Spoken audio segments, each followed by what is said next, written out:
G'day and welcome to the best of Trent365, episode 2.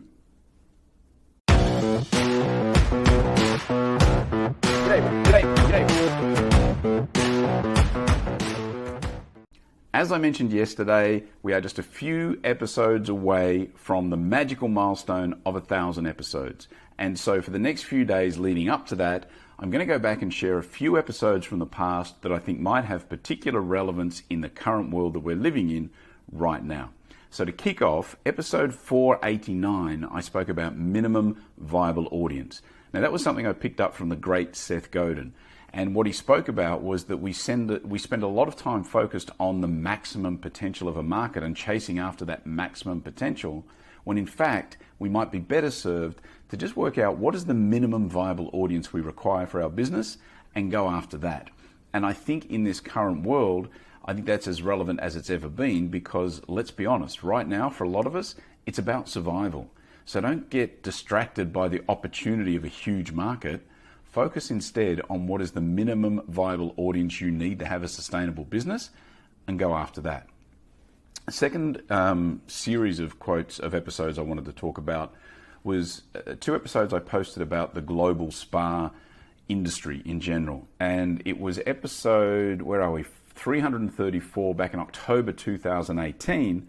I spoke about a global spa association. The idea that maybe all of the spa associations around the world could get together and form a global spa association, and then we could pool all the resources, come up with a global set of standards, global set of best practices, SOPs, etc.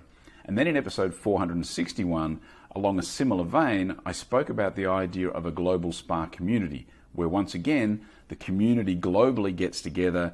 What would that structure look like? What would the support systems look like? Could we do something like that along with a global spa association? Now, both of those concepts, I think, again, have particular relevance now. Not right now, because we're right in the middle of the crisis. And again, as I mentioned before, a lot of it is all focused on survival for a lot of people. But I think as things start to stabilize, this current crisis could give us the ideal impetus to go ahead and really get the idea of a global spa association, a global spa community, to get that in place. And I do think it would be a valuable and useful thing. And then finally, a few episodes, I guess, about personal motivation or lack of self-criticism, if that's the right thing. Episode 487, I spoke about bad decisions versus wrong decisions.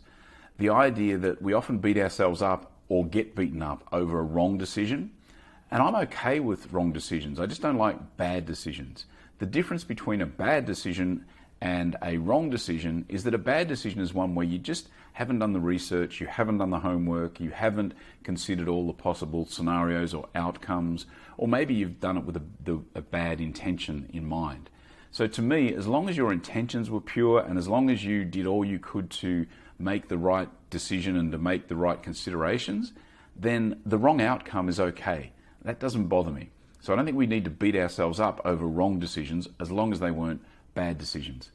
Then in episode 361, I spoke about how losses don't linger. This idea that history tends to celebrate the winners and forget the losers, which is great because you've got nothing to lose.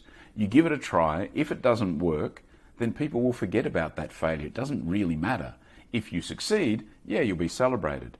But you've got nothing to lose by going for it, because you will be forgotten if it's a loss. I think that's an empowering thing, and again, encourage us not to beat ourselves up about the loss. And then finally, episode 496, back in April 2019, titled You Are the Sum. Now, for those of you that recall, that was on the back of a couple of personal attacks on me for something that I'd said about an industry event that I was supposed to be a part of, that I felt my spidey sense was tingling. It felt a bit dodgy to me, and I had to announce that I was pulling out of that event and at least encourage people to do their homework. I didn't say it was dodgy because I didn't know it was dodgy for a fact, but it felt wrong.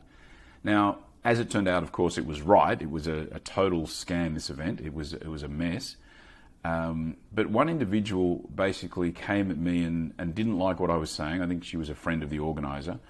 And she basically said to me that you are what you type. And first of all, I didn't think I'd actually typed anything wrong. But my point was that I don't believe any of us should be held to account or should be held to dwell on a single instance. We shouldn't be defined by a single incident or activity or even a series of activities. We're all defined by the sum of everything we do and everything we say. So again, don't beat yourself up over a small personal failure or lack of success or error in judgment or whatever it was. You are the sum of everything you do and everything you say. And again, I think that's an empowering thing. If your intentions are pure over the long haul, if you try to do the right thing whenever you can, as best as you can, that's probably enough. You're not always going to win, but it's probably enough. Alrighty, so that's it for today. I'll put a link to all those episodes in the comments below so you can go back and check them out if you would desire to do so. And for now, that is it for today. And I do thank you for your time, and I will be back again tomorrow. See ya.